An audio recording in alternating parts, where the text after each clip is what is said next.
Merry Christmas, and let's go, Brandon. Let's go, Brandon. I agree. Hey, by the way, are you in Oregon? So, Candace, set me straight on this, because for all of Donald Trump's presidency, they used vulgar and insults against him. And here you have one guy, an electrician from Oregon, who says, let's go, Brandon, and the left loses their mind.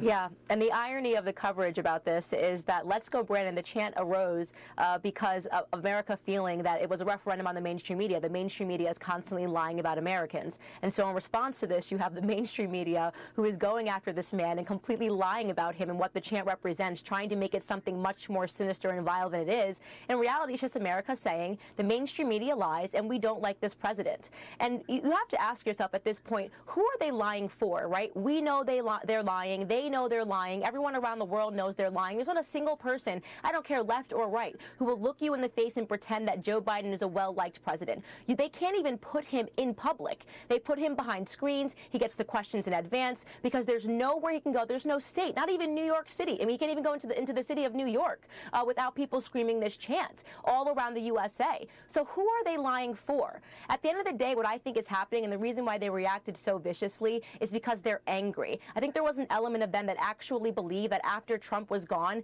they would regain control of the narrative. They could pretend that people felt a certain way and that the world would just believe them. And they're realizing now that it's not the case. No matter what they say about Joe Biden, America is rejecting this presidency, and America is altogether rejecting that left-stream media, which continually and routinely lies about the American people.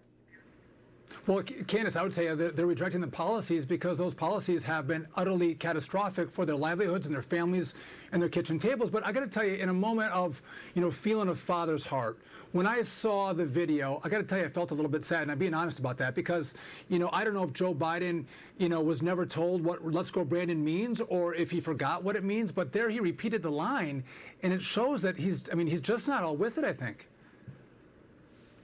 Yeah, people hold that perspective. You look at Joe Biden, you think this is elder abuse, and you think, personally, shame on Joe Biden for allowing this to happen. I would never allow my husband, if he was losing his cognitive discipline, I would never allow him to go on TV or to pretend that he's running for president, as we all try to hide them. But this is a power-hungry family. My perspective personally is that when they sat down and they decided to run as a family, especially when you read Hunter Biden's laptop text messages, which the mainstream media tried to lie about, right, and hide the left-stream media, you realize that he understood what he was doing. He knows what his mental state is, and when he has moments of clarity, he knows that this is a farce of a presidency, and he continues to go on anyways. So I grant him no exceptions and no excuses.